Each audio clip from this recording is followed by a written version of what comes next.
안녕하십니까. 목회 영성 리더십학과 목회자 세미나에 오신 모든 분들을 환영하고 축복합니다. 저는 안성제일장로교회를 섬기고 있는 양신 목사입니다. 더불어서 이 목회 영성학과의 교수로서 또 귀한 섬김을 하고 있습니다.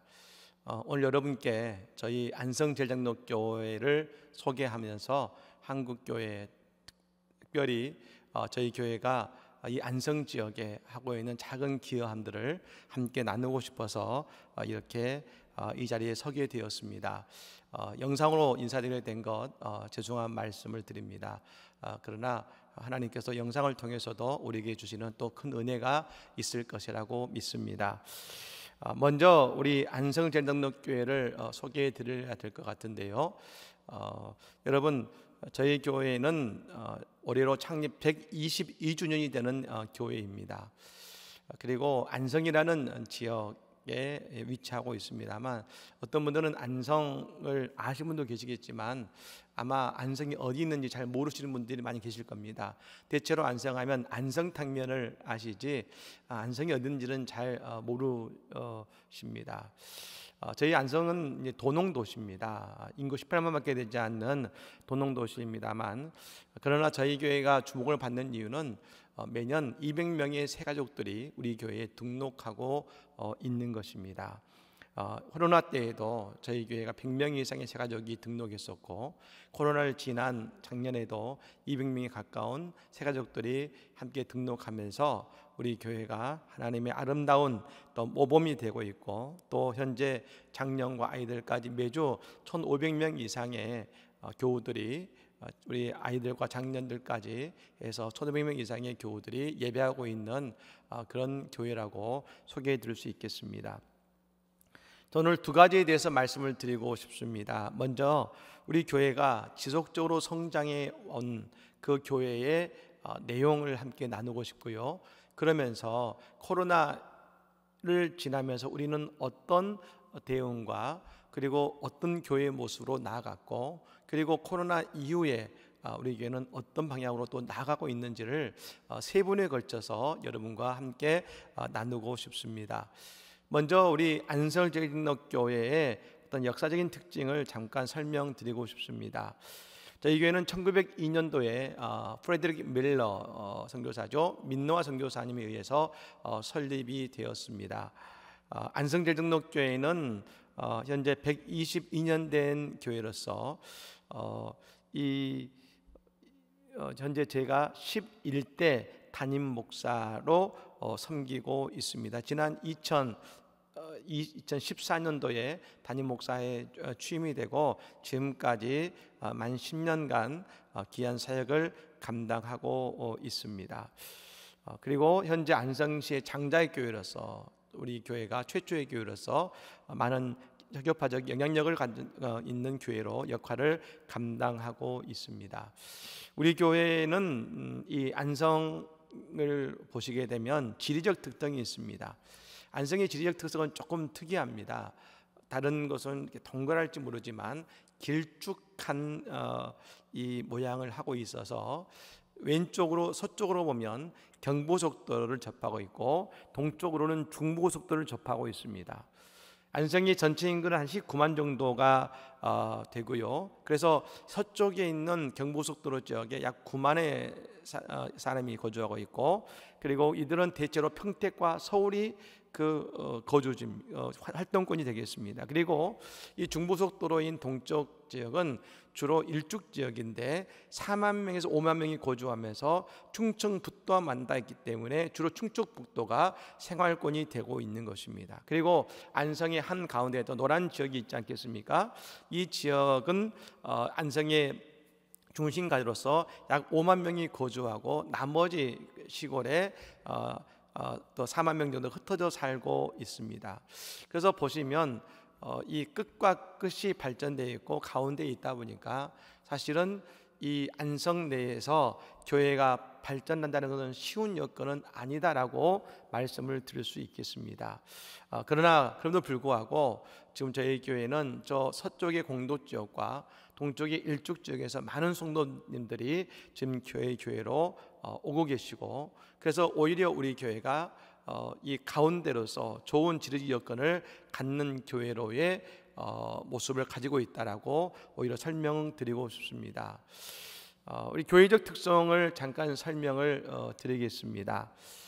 저희 교회는 제가 담임 목사가 됐을 때 두 분의 원로 목사님이 계셨습니다. 제가 담임 목사가 됐을 때 위에 두 분이 원로 목사님이 계셨고요, 6년 전에 한 분은 소천하셨습니다만, 그리고 또한 더불어서 우리 교회에 원로회가 구성이 되었습니다. 아마 한국교회 대단히 민감한 문제이면서 중요한 문제는 바로 원로 목사님과 원로 장로님에 대한 부분이라고 할 수 있을 것입니다. 지금도 계속해서 한국교회에 심상찮게 들려오는 이야기는 원로 목사님과 담임 목사의 갈등으로 교회가 힘이 든다는 이야기들을, 뉴스를 점점 접할 수 있을 것입니다. 안성에 있는 저희 한 교회에서도 후임 목사가 들어와서 담임 목사가 취임한 이후에 후임 목사님과 원로 목사님 간에 갈등이 생겨서 서로 고소하고 교인들이 고소하는 데 서명받는 그런 일들의 이야기들이 있는 이야기를 들은 적이 있습니다. 그래서 제가 담임 목사로 취임한 이후에 원로 목사님이 위에 두 분 계셨다는 말씀을 듣고 대다수의 분들은 참 힘들겠다라는 말씀을 많이들 해주셨습니다. 근데 여러분, 실제로 교회를 깊이 들여다보면 이건 교회가 아주 좋은 문화를 가지고 있다는 것을 알 수가 있는 것입니다. 제가 담임이 될 때에 110년이 됐었을 때입니다만, 110년 역사 속에서 두 분의 목사님께서 43년을 목회하셨던 것입니다. 이것은, 그리고 두 분의 목사님이 이 정년 은퇴를 하시면서 이것이 교회로서 참 축복이고, 또한 더불어서 뭡니까? 교회가 목회자를 존중할 줄 아는 좋은 문화를 가지고 있다는 것을 여기에서 보여주고 있는 것입니다. 그리고 이렇게 교회를 아름답게 읽어 놓으신 분들은 바로 원로 목사님들이시라는 것을 처음부터 인정해야 되는 걸 말씀드리고 싶습니다. 담임 목사는 처음 3년 동안은 그 거두어지는 모든 열매들이 내 열매라고 생각해서는 안 되고, 그 모든 것은 원로 목사님의 열매라고 생각하고 인정해야 되는 것입니다. 오늘 내가 이렇게 목회할 수 있는 모든 발판은 이미 그 원로 목사님을 통해서 마련되었다라고 인정하게 될 때 우리는 더 잘 섬길 수 있게 되는 것입니다. 그럼 어떤 일이 오냐면 교회에 평안이 오게 되어 있는 것입니다. 그리고 교회에 어려움이 있을 때, 그리고 때로는 저의 목회적 부족함으로, 미숙함으로 교회에 힘든 일이 있을 때 저는 늘 원로 목사님을 찾아갑니다. 그리고 원로 목사님께 그 문제를 상의할 때에 늘 바른 길을 저에게 제시해 주시고, 언제나 제 목회 사역에 큰 힘이 되어 주시고 해결에 도움을 주시는 경우들이 있는 것입니다. 그렇습니다. 원로회는 우리 원로 목사님들과 그리고 원로 장로님들의 모임이지만, 그러나 그것이 어느 순간 담임 목사의 사역을 돕는 귀한 영적 후원자들이 되어주고 계시고, 그리고 이 당회와 원로회가 서로 존중함을 통해서 교회의 든든한 버팀목이 되시는 것으로 되어가고 있는 것을 말씀드릴 수 있겠습니다. 우리 교회, 저희 교회가 코로나 이전에 그리고 저는 이 코로나 이후 현재까지 마찬가지겠습니다만, 사실은 이 그때의 이전과 코로나 이후의 교회의 모습들이 사실은 별반 다르지 않다 생각됩니다. 모든 교회는 기본적으로 중요한 한 가지의 맥락이 흐르게 되어 있는 것입니다. 그렇다면 우리 안성제일장로교회가 코로나 이전부터 가지고 있었던 이 교회 성장의 동력이 무엇인가를 잠깐 소개해드리면, 첫째는 이것입니다. 성전 건축입니다. 제 위에 원로 목사님께서 교회를 이전하시면서 성전을 건축을 해 주셨습니다. 이전은 교회는 시내 한 가운데 있었습니다만, 지금에 있는 지역, 외곽 지역으로 교회를 건축하신 이후에 도시가 발전되면서 오히려 이제 저희 교회가 이 안성시 도심의 신시가지의 중심 역할을 담당하게 된 것입니다. 즉 교회 건축과 교회 이전이 우리 교회의 중요한 부흥의 첫 번째 단초가 되었다고 말씀드릴 수 있는 것입니다. 두 번째는 뭐냐면 교회의 자긍심을 높이는 것이 중요했습니다. 제가 담임 목사가 되었을 때에 교회에서 가장 먼저 한 일은 바로 교회의 자긍심을 높이는 일이었습니다. 저희 안성 정덕교회가 지금은 안성의 가장 큰 초교파적으로 큰 교회가 되었습니다만 이전까지는 안성에서 세 번째, 네 번째 규모의 또 교회였고 우리 노회에서도 마찬가지였습니다. 그래서 우리가 이제 교회를 건축하고 교회가 성장되어서 큰 교회가 되었는데, 그런데 여전히 성도들의 마음 속에는 이 우리 교회가 장자교회고 큰 교회라는 인식이 없는 것입니다. 예전에 가장 컸던 교회, 그리고 우리 교회는 그 마음속에 세 번째, 네 번째 정도의 규모의 교회라는 생각에 붙들려 있었던 것입니다. 그때에 제가 늘 설교마다 외치고 주장했던 것이 있었습니다. 우리 교회는 안성시 최초의 교회이고 우리 교회는 장자교회다. 즉 우리 장자교회의 인식을 끊임없이 심어주면서 장자는 안성시의 영적인 책임이 있고 장자는 안성시 교회의 책임이 있다라고 하면서 우리 교회에 대한 장자의식을 통해서 우리 교회의 자존감을 높이는 일을 우선시했습니다. 그래서 초창기 3, 4년 때는 늘 모든 설교 때마다 예배 때마다 한 가지 외치던 구호가 있었습니다. 주여 다윗 왕국의 부흥을 주옵소서. 이 구호를 외치면서 온 성도들의 마음을 하나로 모으면서 우리 교회는 장자의 교회요, 장자의 사명을 감당할 교회라는 인식을 심어주게 되었을 때 모든 성도들이 무엇보다 우리 교회에 대한 자긍심을 갖게 되었고 그 자긍심이 전도함과 그리고 교회의 부흥을 꿈꾸는 귀한 믿음의 또한 하나의 계기를 이루어 줬다라고 말씀을 드리고 싶습니다. 또 한 가지는 뭐냐면 세대 간의 조화가 잘 이루어지는 교회를 이루고자 노력했습니다. 아까도 제가 원로회 때 말씀을 드렸습니다만 이 세대 간의 조화는 신구조, 즉 이 담임 목사와 원로 목사님의 관계를 설명을 드릴 수 있을 것입니다. 저는 목회하면서 지키고자 하는 원칙이 있었습니다. 그것은 원로 목사님의 목회를 인정하는 것이었습니다.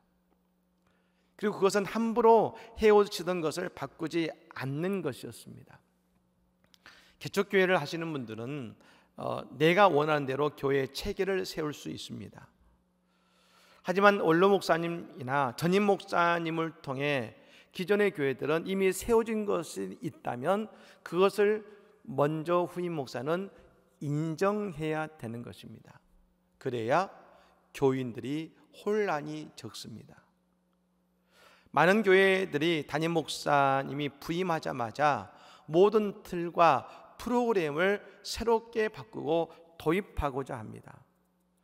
근데 우리는 알아야 됩니다. 그건 목회의 본질이 아닌 것입니다. 모든 일들은 목회자가 보기에 좋은 것을 하는 것이 아니라 오늘 하는 그 사역을 교인들이 이해하고 인정할 수 있어야 된다는 것입니다.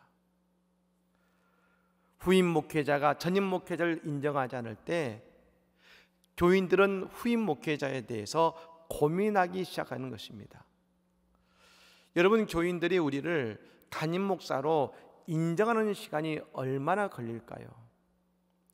많은 목사님들이 담임 목사가 되신 이후에 이제 내가 법적으로 담임 목사고 내가 당회장이니까 이제 내가 이걸 이끌어가고 내가 하고자 하는 대로 가야 된다라고 생각할 수 있을지 모릅니다.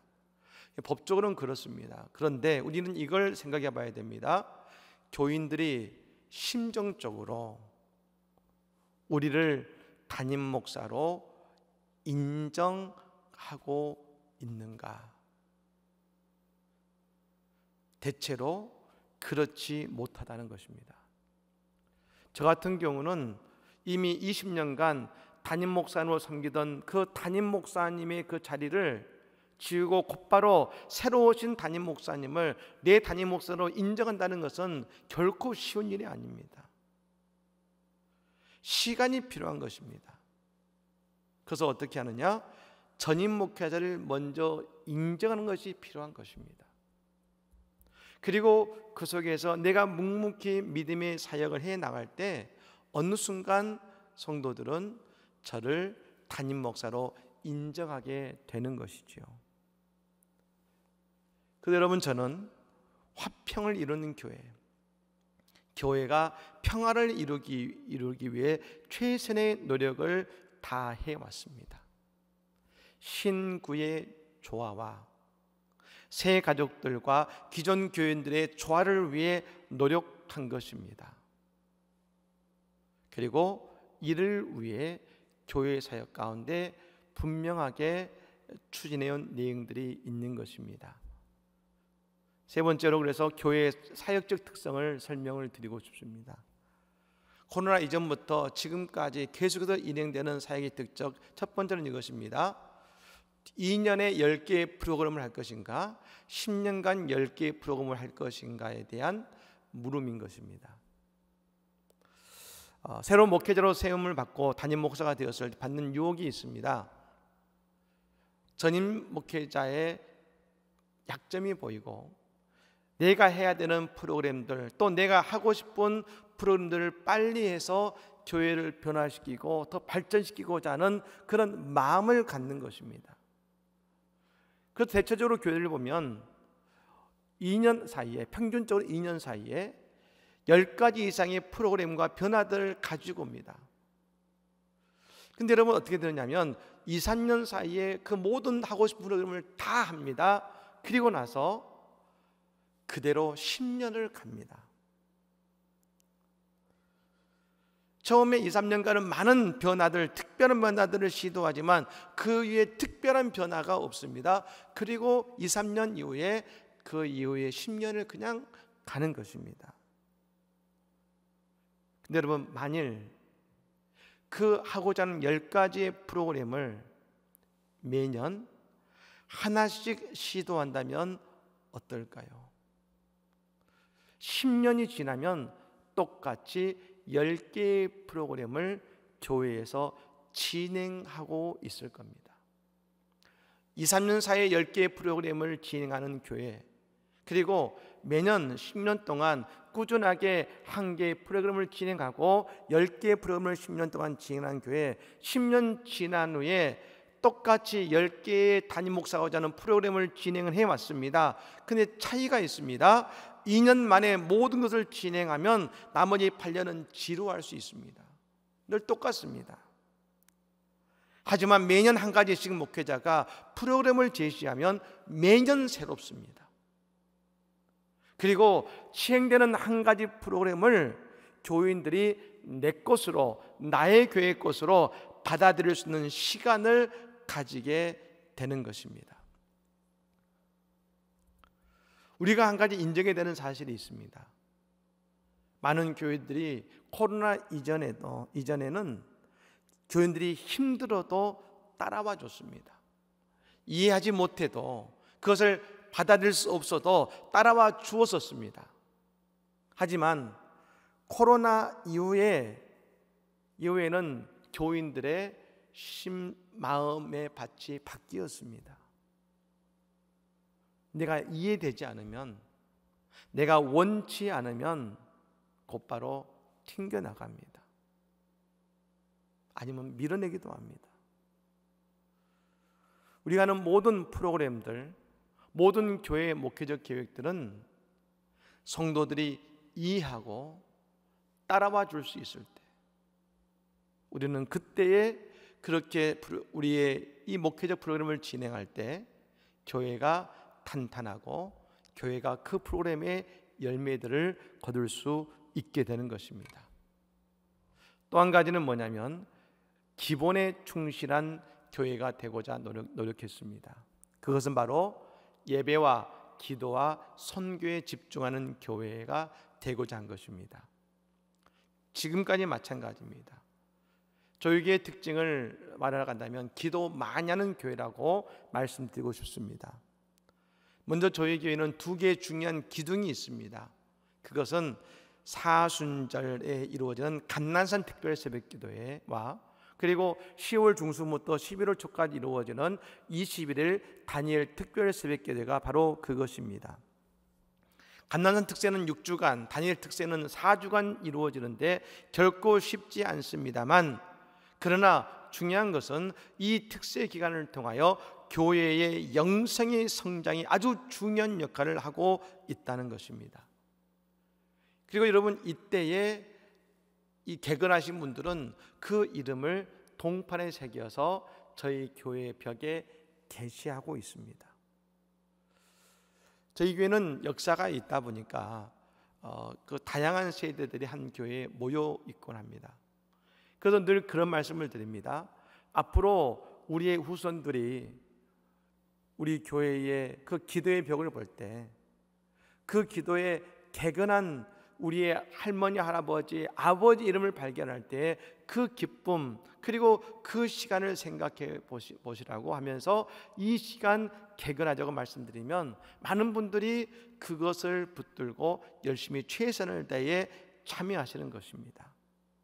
단 하루로 빠지는 분들은 절대로 그 이름을 올리지 않습니다.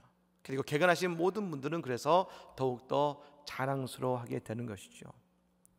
더불어서 우리 교회는 모두의 새생명 전도축제를 하고 있는 전도축제를 매년 진행하고 있습니다. 이 전도축제는 우리가 아는 감난산 특별새벽기도회, 특별히 사순절 특세를 마치면 곧바로 이 모두의 새생명 전도축제를 선포합니다. 그리고 6월 첫 번째 주에 이 전도잔치를 진행하는 것입니다.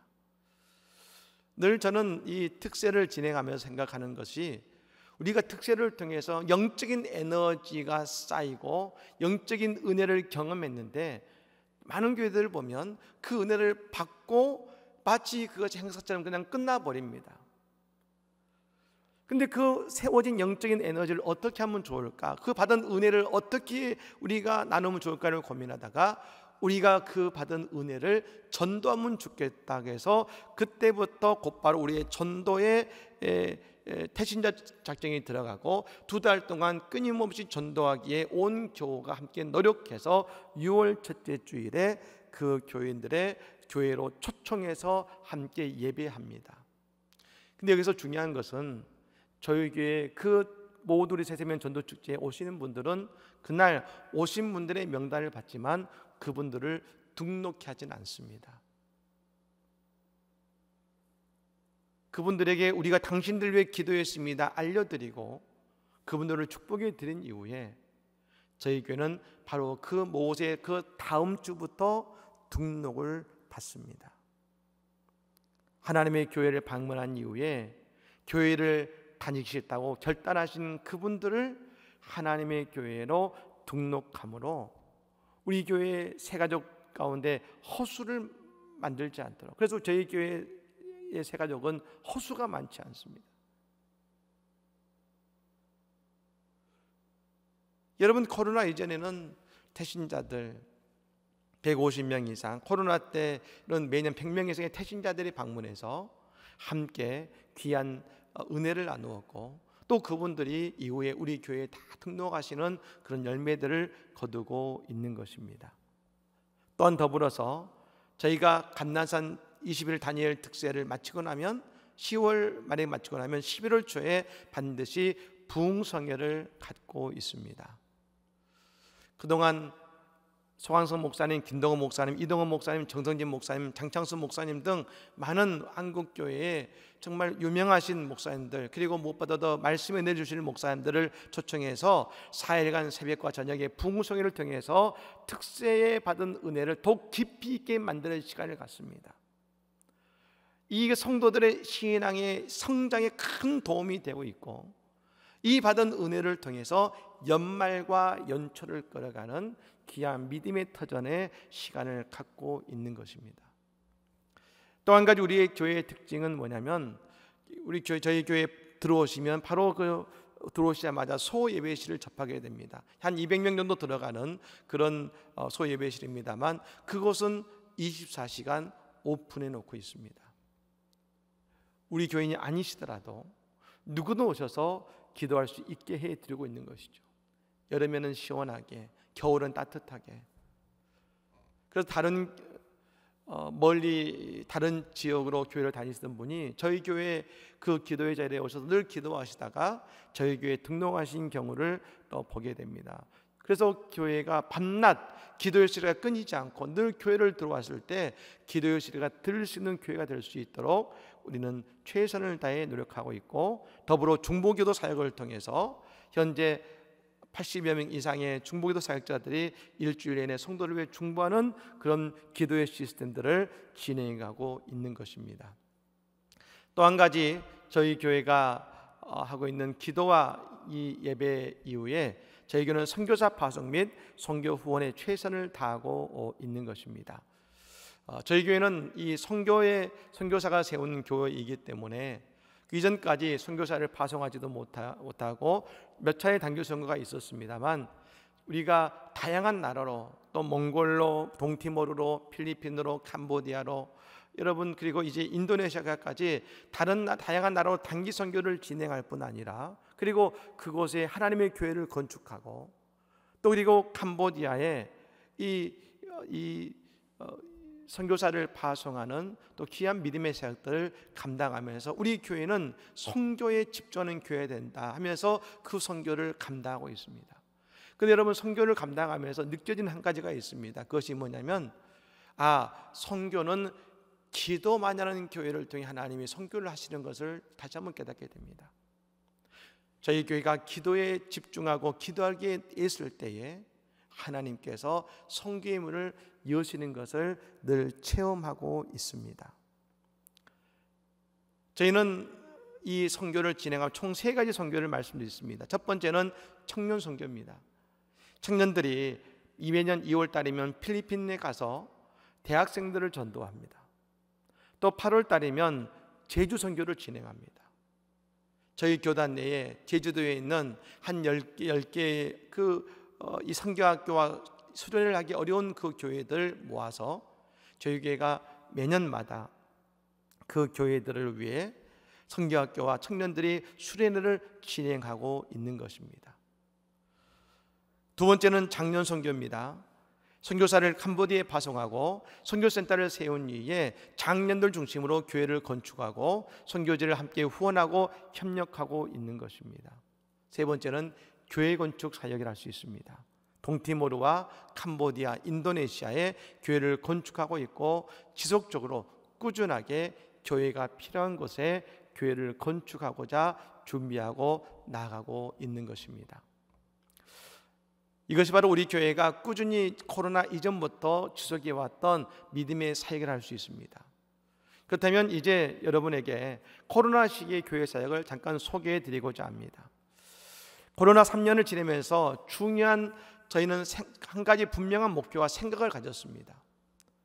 그것은 뭐냐면, 우리가 이 코로나 시기 때 수고해야만이 코로나 이후에 열매를 거둔다는 생각이었습니다. 그래서 코로나 때 교회가 할 수 있는 모든 일에 집중하고자 최선을 다했었습니다. 그래서 여러분께 먼저 소개해드릴 것은, 저희가 코로나 시기에 집중했던 3가지의 사역이 있습니다. 구제 사역과 교회 돕기와 영적 구제 사역입니다만, 첫 번째 뭐냐면 구제 사역입니다. 그것은 지역 돕기에 집중한 것입니다. 저희 교회가 늘 크리스마스 성금은 전액 우리 어려운 아이들을 위해 사용해 오고 있습니다. 그래서 이 미랄 선교를 통해 수술이 필요한 아이들의 수술비를 지원하거나, 또한 시청과 연계해서 이 행정상 도움을 받을 수 없는 아이들의 가정에 일정 기금을 지원해 주고 있었고, 또 그리고 구정금과 복지위원회 예산을 통해서 사랑의 연탄 나누기와 어려운 이웃들을 돕고 군부대를 돕는 일에 노력해 왔었습니다. 그리고 사랑의 집수리를 통해서 어려운 집들을 청소하고 도배하고 필요한 물품 마련해 주는 사역을 지속해 왔었습니다. 근데 여러분, 이 모든 사역들을 모두 다 안성시로 집중시키기로 했습니다. 그래서 저희가 이 모든 사역들을 안성적으로 집중하면서 한 가지 전략을 세웠습니다. 교회들이 이 코로나 시기에 욕도 먹기도 하고 어려운 환경이 될 때, 이때 우리가 장자교회인 우리가 나서야 됩니다라고 성도들에게 말씀드리면서 우리에게 보여지는 헌금을 통해서 매달 선한 일들을 시행하면서 그것을 안성 시민들에게 알리기 시작했습니다. 이곳에 있는 어려운 아이들을 위해서 우리가 시청에 가서 기부하고, 그리고 사랑의 연탄 나눔을 안성 시민들을 위해서 진행을 하고, 또 이 사회복지센터와 있는 모든 사회복지센터를 연계해서 6개월 동안 150가정에 매달 그 생필품들을, 사랑의 박스를 전달하는, 그 먹거리와 생필품을 전달하는 그 일을 진행하고 말입니다. 즉 교회가 할 수 있는 좋은 믿음의 사역들을 안성 시민들에게 매달 나누고, 그리고 도와주면서, 그리고 그들을 섬기면서, 그들을 알려가면서 우리가 했었던 중요한 한 가지는 이것입니다. 교회가 안성시를 위해 좋은 일을 하고 있구나라는 인식을 심어주고자 최선을 다했습니다.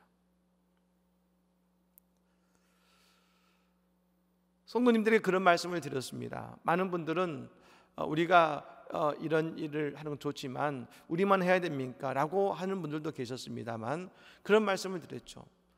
우리가 장자의 교회로서 이때 교회를 책임져야 되지 않겠느냐. 이 안성시에 있는 교회들이 욕먹고 있을 때 우리가 최선을 다하면 안성제일장로교회가 좋은 일을 해 라고 얘기하는 것이 아니라, 분명 사람들은 교회가 좋은 일을 하거나 안성시 교회는 달라라고 말하지 않겠느냐. 그 말씀을 함께 나누면서 우리가 이때 그 역할을 감당해야 된다면서 함께 매달 선하고 구제하고 돕는 일에 최선을 다한 노력을 해온 것입니다. 즉 교회에 대한 긍정적 인식을 심어주기 위한 패러다임의 전환을 위해서 노력했던 것입니다. 또 한 가지는 비움헌금입니다.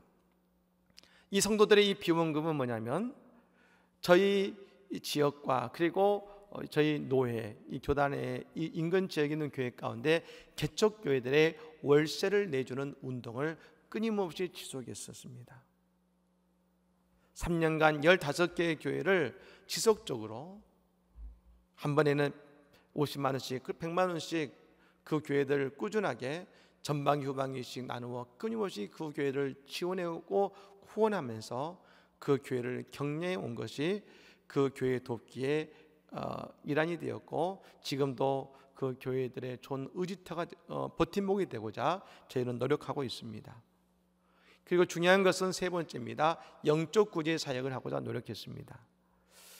그것은 뭐냐면, 코로나 팬데믹을 경험하면서 그때 이 어느 교수님의 설명을 들었습니다. 이분이 라이프 홉이라고 하는 자살방지 센터를 하시는 교수님이셨는데요. 근데 그분께서 뭐라 하시면, 코로나가 시작되면서 이 자살이 줄었다는 겁니다. 그런데 이게 더 위험하다는 것이죠. 뭐냐면 미루어진 자살이라는 겁니다. 코로나 지나면 더 많은 자살들이 일어날 것이기 때문에 오히려 걱정된다 하셨습니다. 그래서 그때에 이 영적으로 암흑한 시대, 그리고 코로나로 모든 사람이 영적으로 침체하는 시대에 우리가 교회가 이때 일을 해야 되지 않겠느냐 하면서 저희 교회가 안성시 캠페인을 벌이기 시작했습니다. 그것이 바로 잘 될 겁니다 캠페인입니다. 먼저 교인들 사이에서 인사했습니다. 잘 될 겁니다. 더 잘 될 겁니다. 끝까지 잘 될 겁니다. 그리고 저희가 안성시청에 가서 시장님께 우리가 기금을 드리게 가서 드리면서 그 말씀을 드렸습니다.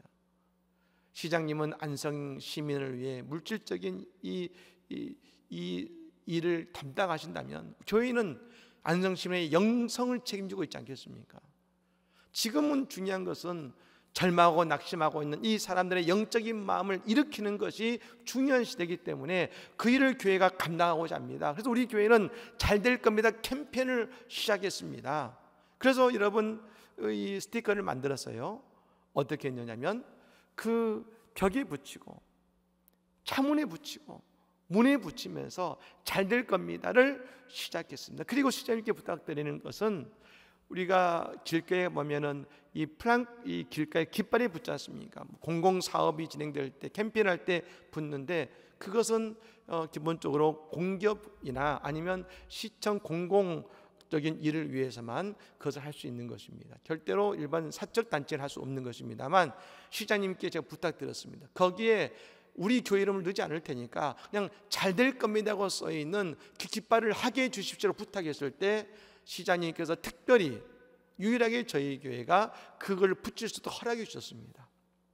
그래서 여러분 안성시의 그 주변 도로에 잘 될 겁니다 깃발을 붙여서 말입니다. 많은 안성 시민들의 눈을 볼 때 잘 되겠구나, 잘 될 겁니다고 하는 그 귀한 믿음의 물꼬들을 심어주는 영적 캠페인을 진행하며 안성시의 영적 침체를 일으키고자 노력한 것입니다.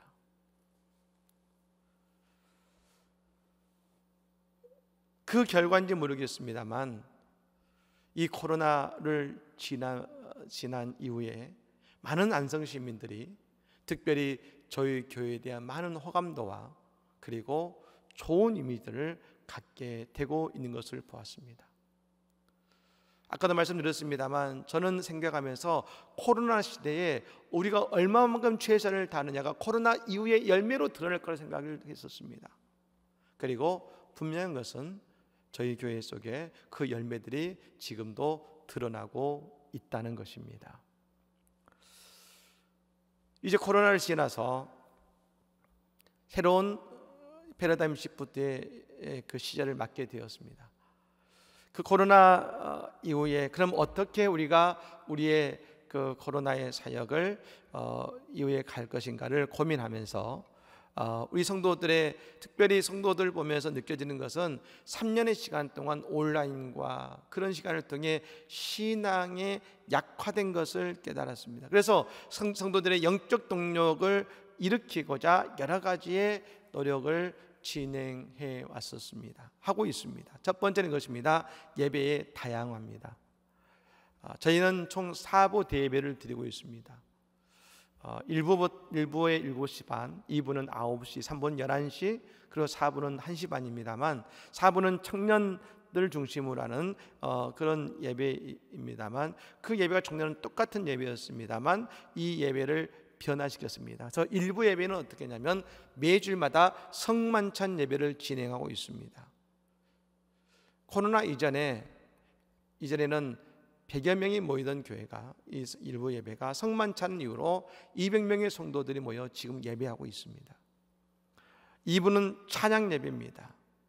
그런데 이 찬양 예배라고 그냥 드리는 것이 아니라 예전에 소홀하지 않는 찬양 예배를 만들어서 찬양 중심의 예배를 통해 찬양 중심의 예배를 만들었습니다. 3부는 전통 예배입니다.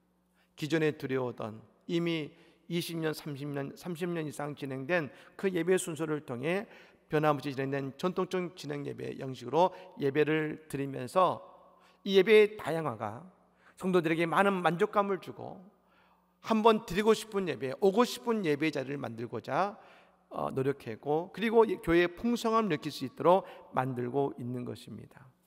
그런데 여러분 강조하고 싶은 것이 있습니다. 이 예배의 변화는 10년 만에 가능했다는 것입니다.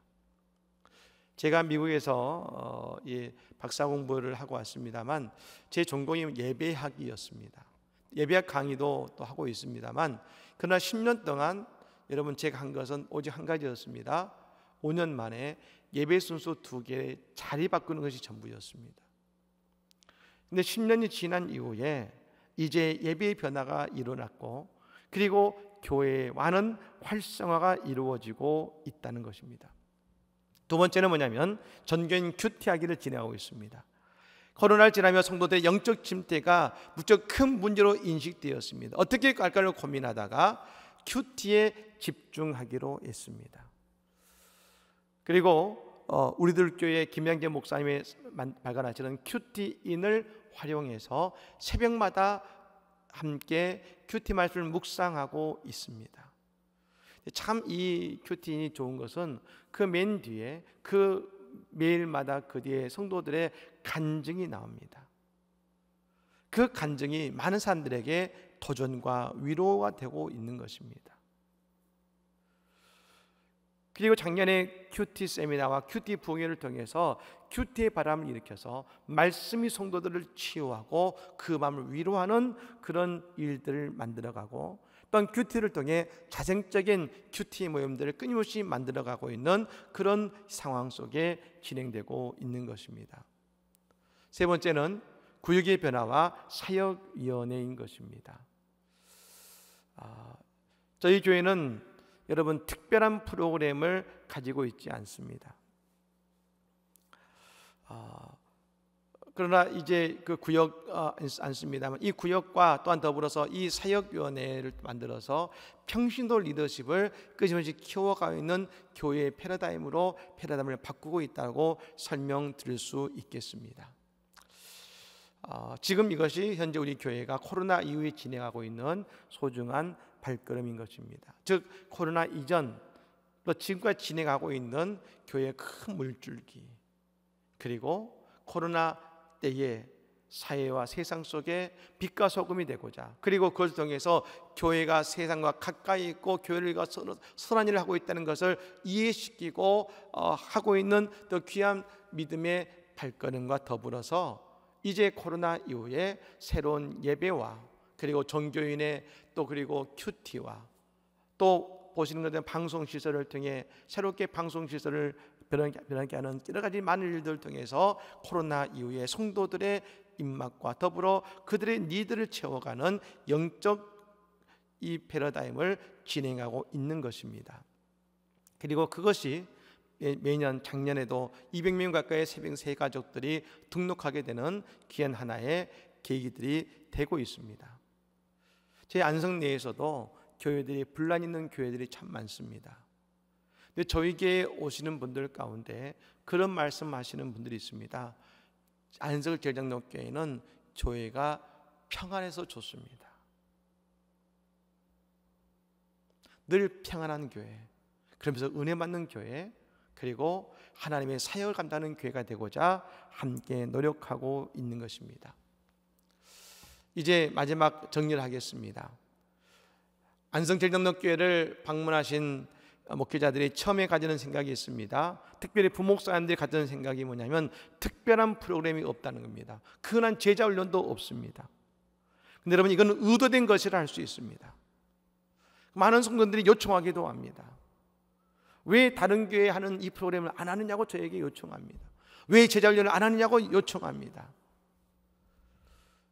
근데 여러분 제가 담임 목회를 시작하면서 많은 교회들의 홈페이지를 방문했습니다. 10,000명 된 교회, 1,000명 된 교회, 또 100명 교회도 방문했는데요. 제가 깜짝 놀란 한 가지를 발견했습니다. 그건 100명 된 교회건 1,000명 된 교회건 10,000명 된 교회건 모두 다 그 교회의 똑같은 프로그램과 똑같은 행사와 똑같은 것이 진행되고 있더라는 것입니다. 그걸 보면서 난센스라는 생각이 들었습니다. 어떻게 10,000명 된 교회와 1,100명 된 교회가 똑같은 프로그램을 진행할 수 있겠습니까? 그때부터 저는 프로그램이 아니라 교회의 본질에 집중하고자 마음을 먹었습니다. 필요한 프로그램은 그때그때 만들어가면 된다고 생각합니다. 복잡한 교회가 아니라 본질에 집중하는 교회를 만들기 위해 노력했고, 이것이 우리 교회의 성장의 중요한 비결이라고 또한 저는 생각하고 있습니다. 기도와 예배와 선교에 집중하는 교회, 선택과 집중을 할 줄 아는 교회, 또 그리고 성도들의 신앙을 성장케 하는 그런 장제의 교회, 그것이 오늘 우리 안성제일장로교회이고 안성에서 또 은혜의 바람을 일으키고 있는 중요한 이유라고 저는 분명히 믿습니다. 많은 교회들 각자의 자리에서 최선을 다해 믿음의 사역을 감당하고 계십니다. 오늘 부족하지만 저희 안성제일장로교회의 코로나 이전과 코로나와 코로나 이후의 교회 모습들을 함께 나누면서 또 이렇게 또 많은 교회들의 좋은 도전과 도움이 되었으면 좋겠습니다. 우리 모든 교회들의 부흥과 한국교회의 부흥을 기원합니다. 여러분 들어주셔서 감사합니다.